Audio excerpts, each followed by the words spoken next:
because I can say that n is equal to the speed of light in a vacuum, which is 3 times 10 to the 8 meters per second divided by the velocity of my material. Well, n is going to be 1.35 equals 3 times 10 to the 8 meters per second over v. So v is going to be equal to 3 times 10 to the 8th meters per second divided by 1.35, and I can calculate the speed of light in that material. And that was really kind of everything we've done. I did a real, I won't say cheap, it was a nice mathematical minimization of functions. The thing is why light does what it does is actually really, really weird. We have a lot of that thing I did last time on Wednesday where I tried to minimize the time it takes for light to get from one place to another. That actually really works, but it really doesn't describe what is going on a small scale. But I'm going to ignore that. Like I said, light's actually very, very complicated. It's a real big probability problem.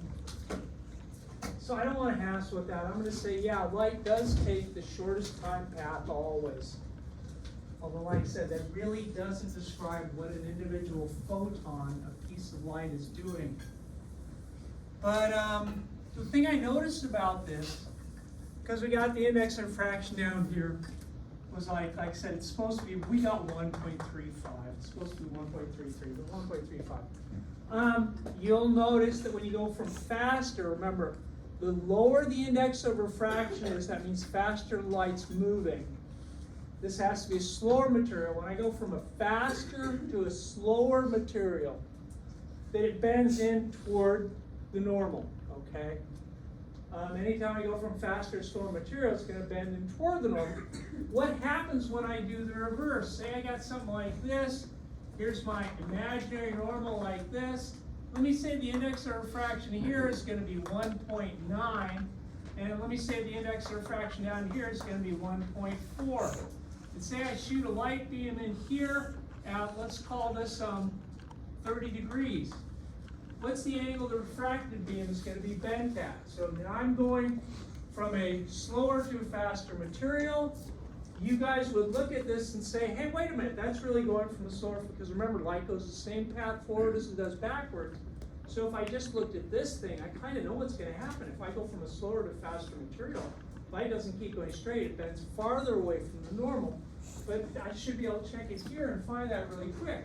I'd say that N1, which is 1.9 times the sine of 30 degrees is going to be equal to N2, which is 1.4 times the sine of theta 2. I type that out, I get this is going to be 1.9 times 0.5 divided by 1.4 equals, I get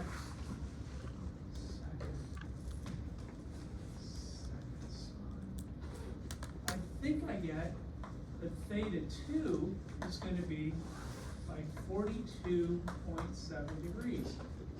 So if I go from a slower material into a faster material, the light bends farther away from the normal. It doesn't go straight, it bends farther away. This angle is going to be bigger than this angle. Which brings up really kind of an interesting question. What if I start tipping the beam? If I take this beam and instead of putting it at 30 degrees, I put it at a bigger angle like this. Well, this is going to bend more that way. And then if I put it at an even bigger angle, like here somewhere, then it's going to bend like this. And if I tip it enough, there's nowhere else for it to bend to. If I tip it enough, the light will stay totally inside there. And that's what they call total internal reflection. So the new thing I want to talk about today is total, actually there's a couple things I want to do, but I'll start off with total internal reflection. Total internal reflection only happens when you're going from a slower material into a faster material. If you have, if the index of refraction up here is 1 and this is 7, you'll never get total internal reflection this way. Going back the other way, you could, obviously. What did I want to say about this? Now how you deal with this, and like I said, let me just look at this. And like I said, I wish the water didn't spray around so much, but like I start with the beam coming, and you can see the beam comes out. I mean, you can even see it on my hand right there like that. And as I tip this, you see how the refracted beam gets closer and closer and closer to 90 degrees. And at some point, the refracted beam, it looks like the refracted beam is going to 90 degrees in a limit. That's kind of a bad way to think about it. That's the way I always think about it. If you look at this refracted beam, my refracted beam is getting closer and closer and closer to 90 degrees. What's very interesting is that when you get to 90 degrees, it doesn't go there. It actually vanishes. There is no beam coming out at 90 degrees. When I tip this thing back a little bit, yeah, I get a little bit of a reflection up here, refraction up here. But when I get to 90 degrees, there's no beam along this thing. I always used to think the light would travel right along the top of the surface, but it doesn't. It totally internally reflects. So what happened to the light at this point, and you can kind of notice it down here, right up here, most of the light's going out toward my hand. As I get closer and closer and closer to that total internal reflection, you'll notice that more light comes down here. The energy doesn't vanish. It's just up here, most of the light's actually traveling through. As I get closer and closer and closer to that total internal reflection, I get more and more light reflecting down this way. This piece becomes brighter and brighter. When I get to where that limit would be, that 90 degrees, where the beam just disappears, stops coming out here, all the light's reflected back down this way. Now that's how I've always thought about it. I'm going to state the way the book does. I'm going to say how they say total internal reflection. They just give you a definition for it, which is fine. They say the sine of the critical angle. That's the minimum angle where I get total internal reflection. Once again, if I go back to this thing, if I look at this, no total internal reflection. Once I hit that point where it all totally internally reflects, everything past this angle is total internal reflection. Okay, so that critical angle is just that point where you just barely get everything trapped inside. And once you go past the critical angle, all light always stays inside there. And they're going to say the sine of the critical angle is going to be N2 over N1. Now if you think about it, if I'm going into a faster material, that means N has to be lower, which should make sense, right? You're not going to have the sine of something be, this is bigger than this, right? Because that gives you something more than 1, right? And the sine of an angle is going to be in between plus or minus 1. So it makes sense that N2 has to be less than N1, okay? So that means light has to move faster in the second material than it does in the first material, okay? Let me do one, I want to do a fun one with this, but let me do this first. Say I got,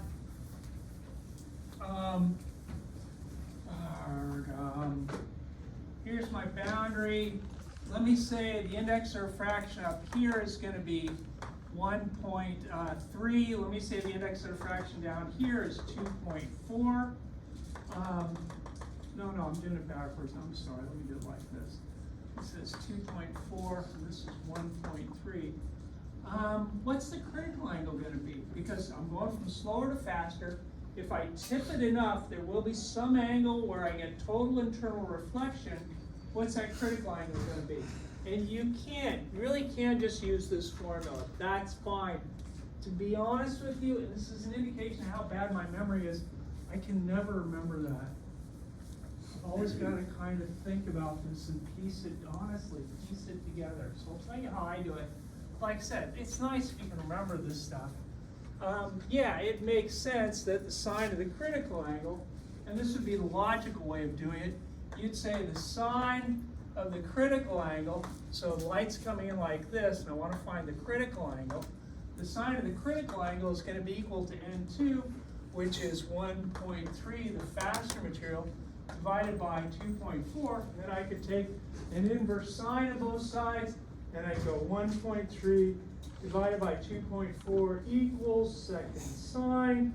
And this angle, the critical angle, is like 32 that's called 32.8 degrees, 32.7, something like that. And if I tip it any past that, I'll get all total internal reflection. That's critical angle where it's barely all gets totally internally reflected. Now real quickly, the way I do it, because I really don't think very well, is I look at this problem and I say, when I hit the critical angle, that means my refracted beam and the limit has gone to 90 degrees. Now, it's the exact same thing, but this is actually kind of a little bit bad because there is no beam at 90 degrees. But I say in the limit, as the refracted beam goes to 90 degrees, I would get N1, which is 2.4 times the sine of the critical angle equals to N2, which is 1.3 times the sine of, well, when it hits 90 degrees, this would be a 90 degree. Now, if you look at it, that's the exact same thing as this. But that's just always kind of made sense to me that I go, yeah. And I always think of it when you reach that point where that refracted beam is just barely being trapped inside there, that's when the bend is at 90 degrees. So I get the sine of theta c is going to be equal to, well, 1.3 times 1 is 1.3 divided by 2.4, and you get the same thing.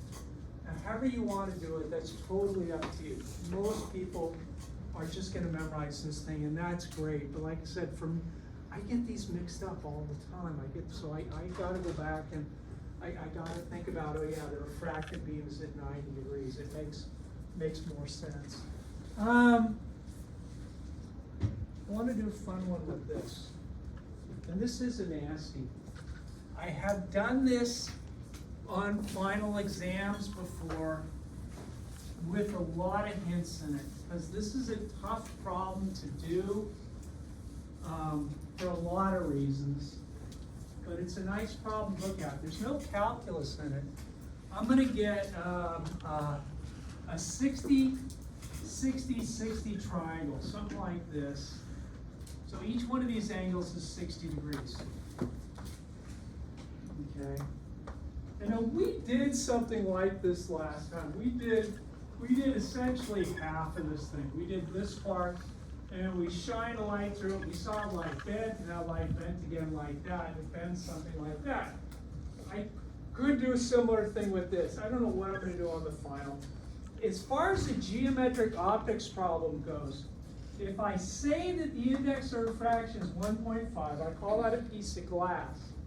If I shoot a beam in parallel to the base of this thing, what will happen is the light will hit here, it'll bend, it'll hit here, and it'll bend again, and some light will come out like that. Okay? If I make the index of refraction 1.6, no light will come out at that side. If it's 1.6, I'll get total internal reflection here. Okay? There's some point in between 1.5 and 1.6 where I just barely get total internal reflection here. If I make this 1.7, yeah, I get total internal reflection. Make it 1.8. But there is some point in between 1.5 and 1.6 where I just barely get total internal reflection at this place. What is it? What's N for internal reflection?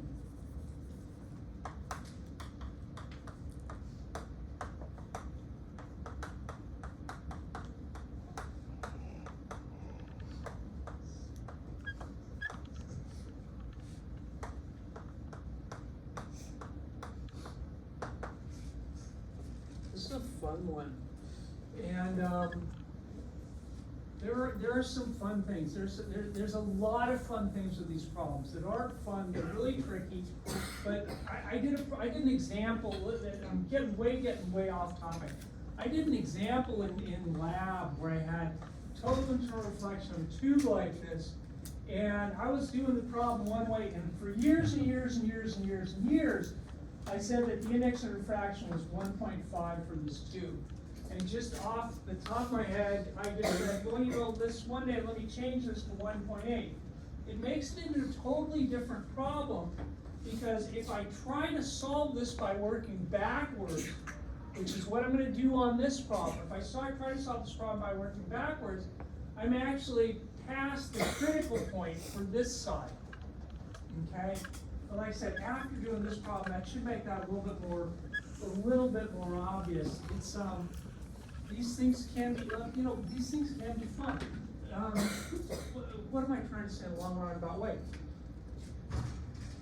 when you do physics problems, it's always a guessing game. You kind of should get in the habit of saying, I don't know what I'm doing, but I'm gonna try to do this and see what happens. Now, actually, that's really bad to tell you to do that on the test, because especially on the midterms, you're gonna be rushed for time. That's why on my midterms, I tend to do the same things I've done in class. They're not gonna, this test is not gonna be easy, but it should look real straightforward.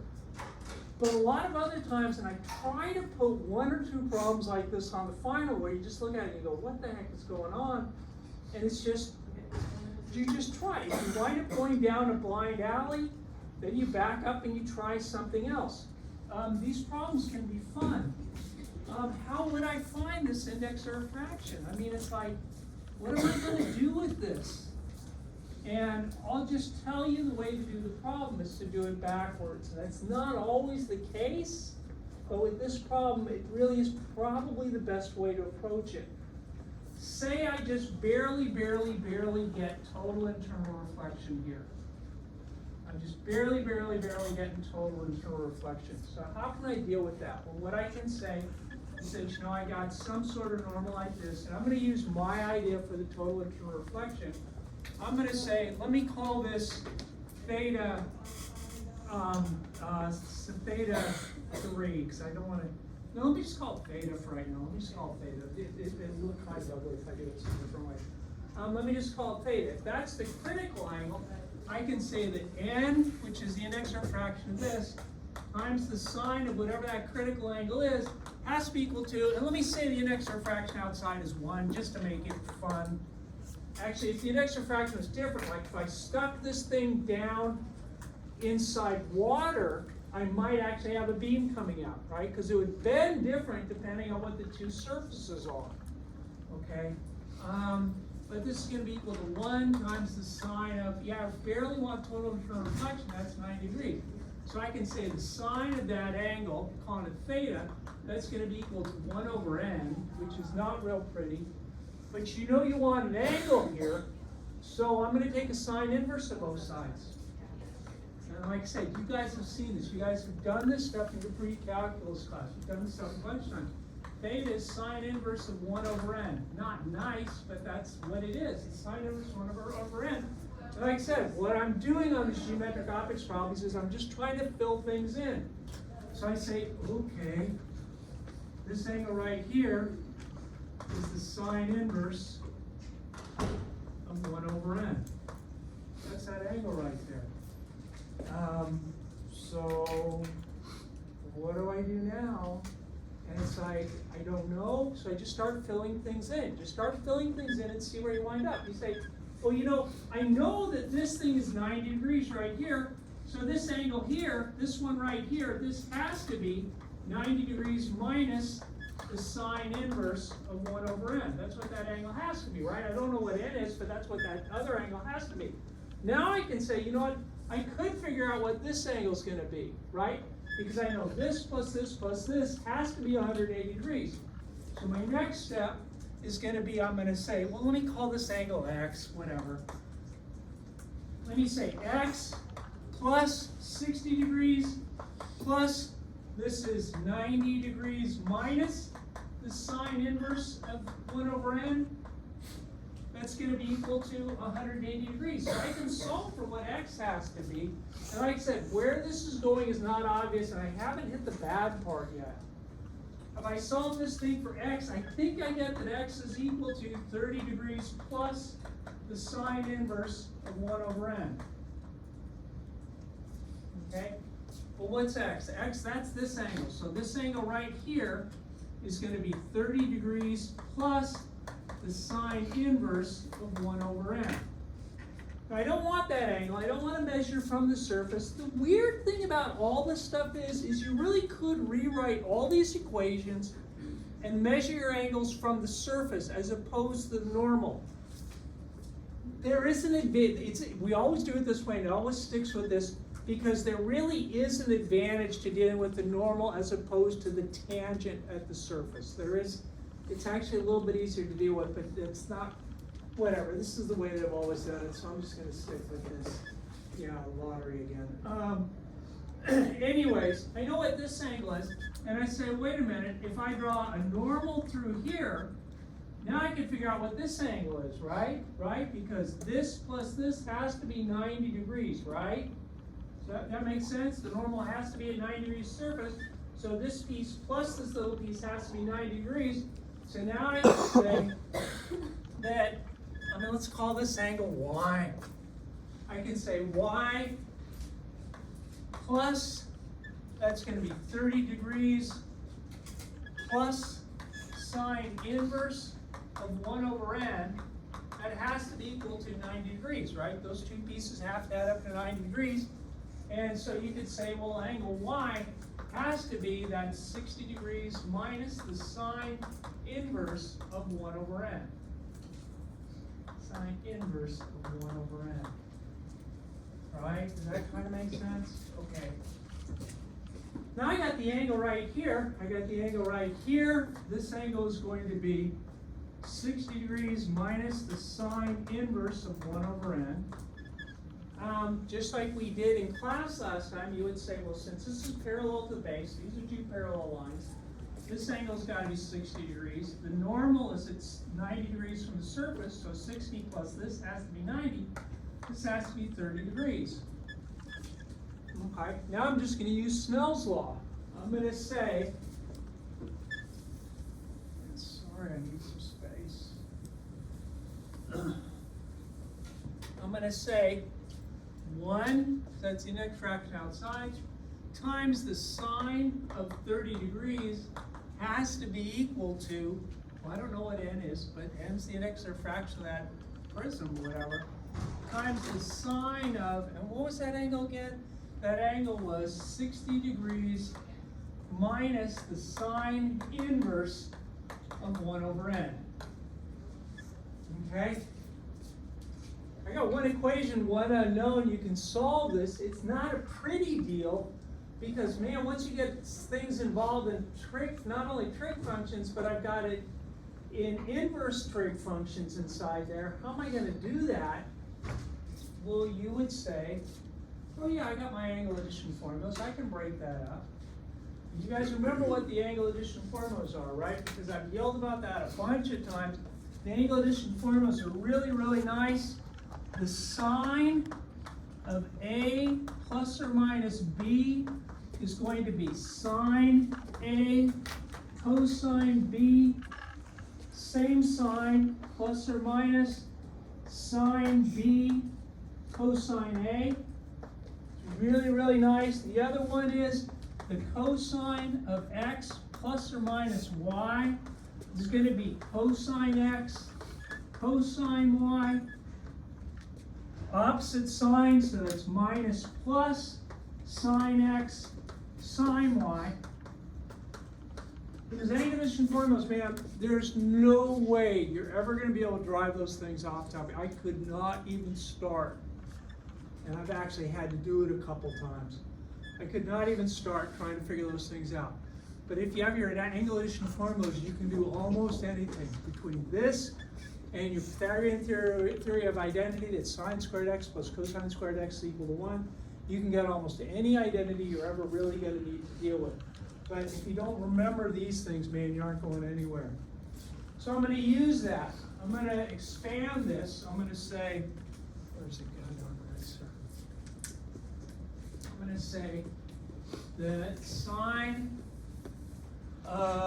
this is just 1/2, but I'm going to leave it like this, friends. We got 1 times sine of 30 degrees is going to be equal to n times, that's the sine of 60 degrees, times the cosine of sine inverse, and this is the fun part, cosine of sine inverse minus, this is going to be the sine of sine inverse, 1 over n, this one looks bad, but it's really easy, times the cosine of 60 degrees. Okay, that was just expanding that using that angle addition formula. Most of that really is pretty quick. Sine of 60 degrees, if you want to use a calculator, you get a number for it, that's fine, you'll get the right answer. But sine of 60 degrees is root 3 over 2. So I get 1/2 equals n times This is root 3 over 2. This is the bad thing. I'm going to leave this blank for a minute because I'm going to have to come back and do that. My sine of sine inverse, remember, they're inverse functions. The function takes something somewhere, the inverse function takes you back to where you started. So the sine of sine inverse, it's almost like they cancel each other out. They cancel each other out. This thing just turns into 1 over n. That's what this is, times the cosine of 60 degrees, which is going to be 1/2. Like I said, the fun piece is this one. And, yeah, I'm going to get rid of some of that. No, maybe I'll put it over here. Shoot. What I want to figure out is I want to figure out what the cosine of sine inverse of 1 over n is. Okay, remember, like I said, this goes back to trig. This stands for an angle, right? Sine inverse of something means it's asking for an angle. So I could say that theta, some angle, I don't know what it is, but that's just some angle, has to be the sine inverse of 1 over n, right? Because that is asking for an angle. Then you would say, well, if I took the sine of both sides, I get the sine of theta is equal to 1 over n. Now go ahead and draw a triangle. If I draw a triangle, I say, wait a minute, sine, I know that's the opposite over hypotenuse, so if I draw a nice right triangle like this has got to be 1 over n like that. And that would be theta, right? Because the sine of theta would be 1 over n. Okay? Just to make my life a little bit easier, I'm going to find one other side here. This turns out to be n squared minus 1 squared versus minus 1 like that. You could do that just using, I mean, it's just the Pythagorean theorem. Okay? Sine inverse of 1 over n is theta. Is theta. This is the cosine of theta. What's the cosine of theta? Cosine of theta is adjacent side over the hypotenuse. So this is going to be square root of n squared minus 1 over n. You see that? And I know you guys have seen that. It's probably been a little while. I do, this would be a tough problem. I would not do something like this on a midterm. It takes too long. But I have given a very, very, very similar problem on the final exam where I just changed it a little bit, but it was fun. People had a fun time with it. But I get a lot of hints. When I get these real long problems like this, a lot of times I will give hints, okay, especially in the derivations. But it still looks nasty because of all these n's in here. But the real nice thing is, I'm going to multiply it out so you see this easier. This is going to be 1/2 is equal to, this is root 3 over 2 times n times the square root of n squared minus 1 over n. Pretty obviously the n's are going to cancel. Minus, this is going to be n, multiplying the n into here, over n times 1/2. And once again, the nice thing is, yeah, I just wind up with the variable in one spot. Right? I just got to solve for, I got to find this n inside here somehow. So I'm going to add that 1/2 over here. And I'm sorry, the board's in such terrible condition.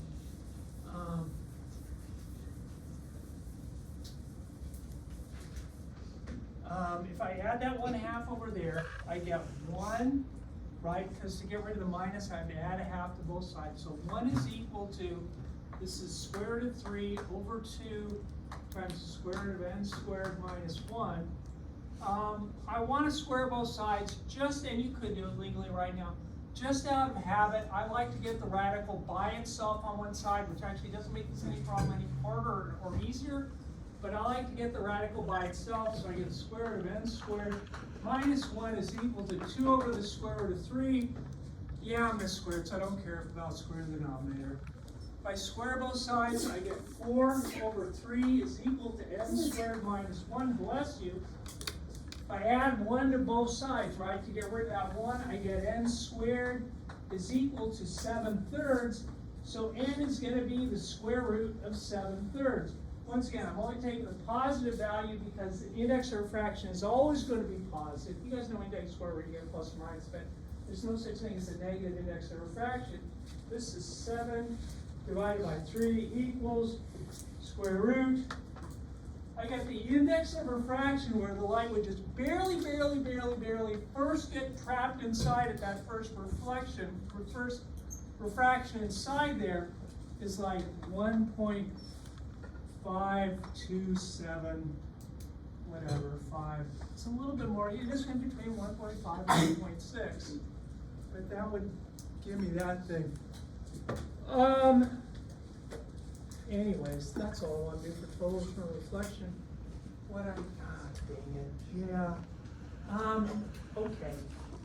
So all I've really done here today is I've talked about total internal reflection. I did an ugly problem with it. But I'd like to start looking at a lens. And to do a lens, I can't do a lens directly. I've got to start off with something else, which is actually useful in a lot of places, but I'm just doing this because I got to start like this. Refraction of the spherical surface. Refraction of the spherical surface is, say I got some sort of material, it could be water, oil, or something like that, or you could actually embed a piece of plastic inside a piece of glass or something like that. But I've got this, think of this like a long tube like this, with a round spherical end like that, and this is going to be some sort of index of refraction. This is going to be a different index. I'm going to draw it bigger in a minute because this isn't big enough to show it. But what this would do is if I take some sort of an object and put it outside here, the light would come off of this thing and it would bend around and I'd actually get some image somewhere, probably upside down. Doesn't have to be a real image, okay? But if I treat it as a real image, I'm going to get the right result anyways. But the light would bend when it hits this surface and I get some sort of image in here. So that's refraction of the spherical surface, which once again doesn't seem that useful. You need it to deal with lenses, and actually you can deal with spherical surfaces. You can, well, anyways, it is useful in some places. So let me do my spherical surface. I'm going to make it a little bit bigger just so you can see stuff. So this is like plexiglass or plastic or something. And this out here is like oil or water or just something else. There's some sort of index of refraction for this material, and then there's some sort of index of refraction for this material like that. I'm going to put that imaginary line that goes horizontally through this. We call that the optical axis, remember? I'm going to put that imaginary line through this thing, something like this. That's my optical axis. Once again, the big thing about the optical axis is people always say, well, what if I'm over here or down here, something like this? Yeah, that becomes a nasty problem just because the geometry gets worse. It's very common to work on the optical axis because most of the time, telescopes, binoculars, microscopes, most optical instruments, you're actually dealing with just going up and down along the optical axis. And once you get away from the optical axis, like I said, I could put some sort of an object somewhere else. It just becomes more interesting. Just becomes geometrically more interesting. So first time through, I'm just going to look at everything on the optical axis. So what happens? I get some sort of an object. Let me put it down here. I got some sort of an object out here. It's a distance away from here. I'm going to call that my object distance. Yes. Some books will use D and O and things like that, but this book sticks with S and S prime. The light will come off this, it'll hit this, it'll bend, and I'll wind up with some sort of an image inside here, probably way farther away. But I get some sort of an image back here, and I'm going to call this distance the image distance. That's where the image forms, okay? Doesn't have to be a real image. I'm doing an easy one. This one, it does look like it focuses back there. Sometimes you get a real image. If you have a real image, if this was a real image, and if I could put a piece of paper inside here, I'd actually see a picture of that thing form down here, if it's a real image. If it's a virtual image, you can never find some place where the rays come back together. So how do I deal with this? Okay, some of the light comes off of this, and you would say, hey, it goes in a lot of different places. So it could hit here, could hit here, could hit here, but since these are going to be at different angles, the effect of like this light's going to come down and it's going to hit right there. If I looked at this spot, this light would hit here, it would refract at a different angle, and it would come down and hit here. And actually, that's really not exactly right, but it's close enough. It's a nice approximation. So I only have to worry about looking at one ray, because they'll all wind up converging at the same place, assuming they converge. So how do I deal with this? Well,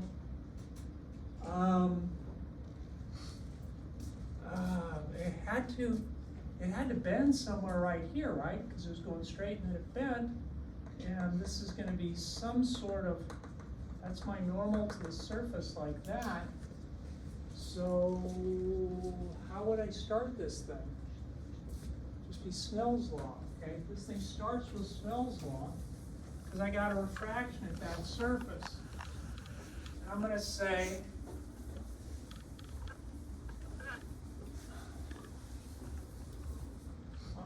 if I look, this will be some angle theta 1, this will be some angle theta 2 like that. So I can start off with n1 sine theta 1 equals n2 sine theta 2. That's got to be true. Okay.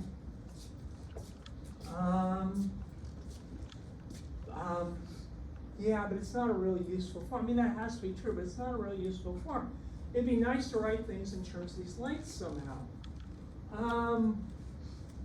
And where I'm going is not really obvious. The next thing I'm going to do is I'm going to say, you know, I can write these angles differently. Now remember, this was a perpendicular to the surface. It's perpendicular to the surface.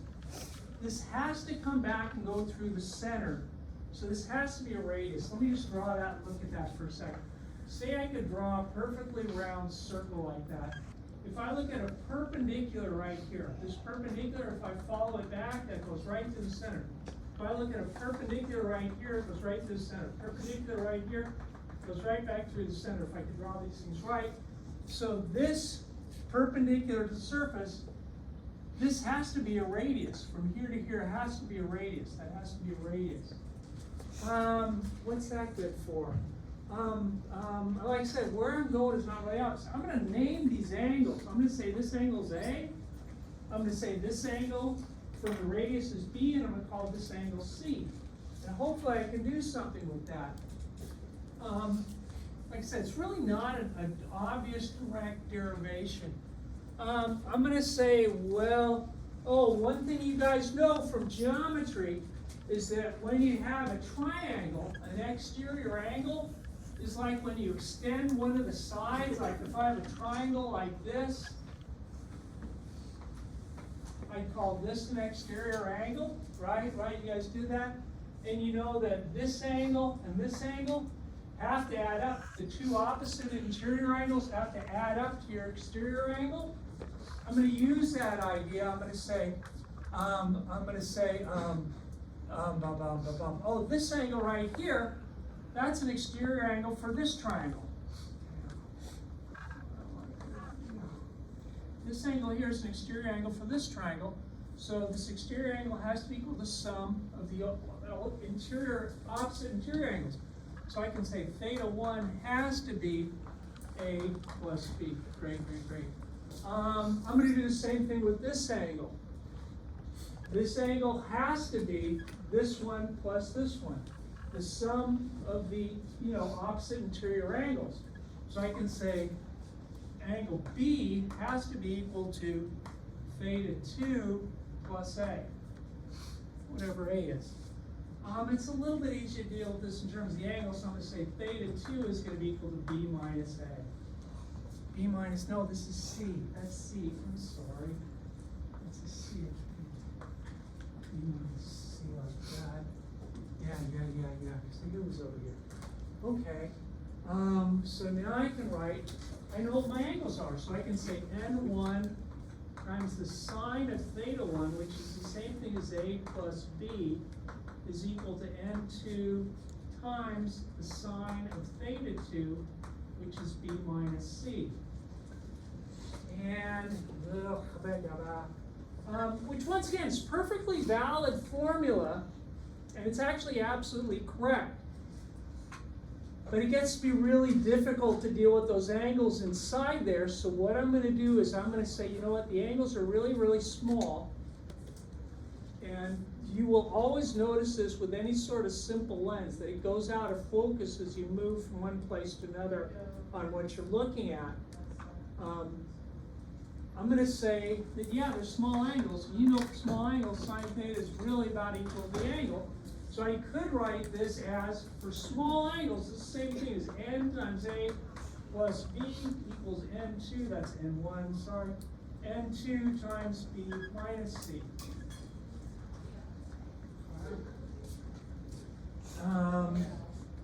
Now another ugly approximation. I said that sine of theta is about equal to theta, but that's also equal to about the tangent of the angle. Once again, you're saying, man, this is really phony. It is really fake, but it's a nice first approximation, and as long as you make sure your angles are pretty small, this works very, very well. Okay?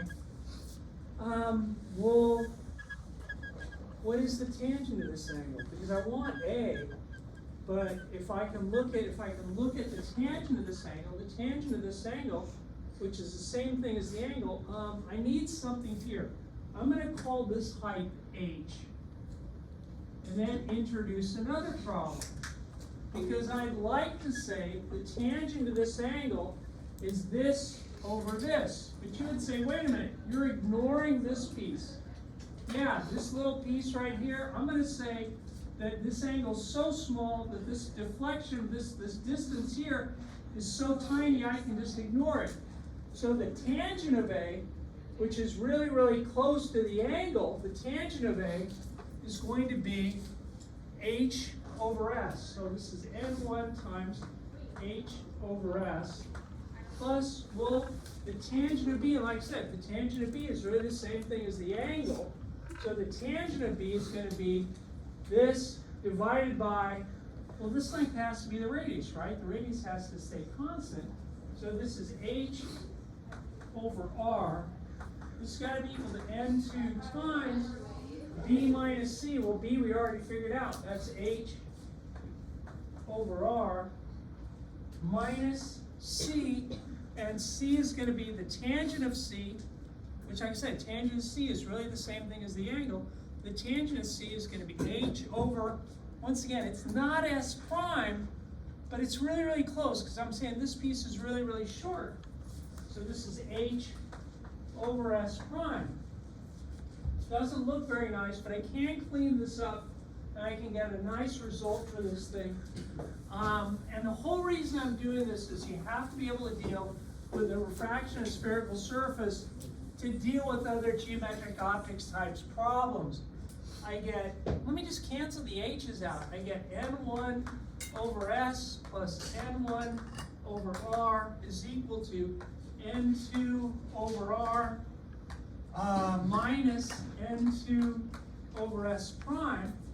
I move the s's onto one side, the r's on the other side, so I get n1 over s plus n2 over s. No, yeah. S prime is equal to n2 over r minus n1 over r. It's easy to write this just because the denominator is the same. It's just write this as n1 over s plus n2 over s prime equals n2 minus n1 over r. Now there's one little problem that I didn't deal with at all. I treated this where this was convex, convex sticking out, this glass tube or whatever is convex toward my object. In that case, r is going to be positive. If I was to do the exact same problem, instead of having this curving out like this, if it was concave toward the object, my r would be a negative. That's a nice sign convention. If the curvature is bowed out toward, or if it's convex toward your object, r is going to be positive. If it's concave toward the object, r is going to be a negative value. Okay? But this is going to give you a refraction of the spherical surface. Let me do let me just talk about the next step really quick, because I don't have time to get into too much. I've shown refraction of spherical surface. I'll do some computations with it on Monday.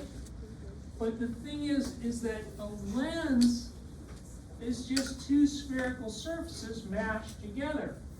If I look at this, I can say, if I look at a lens like this, I can say that this radius here is going to be R1.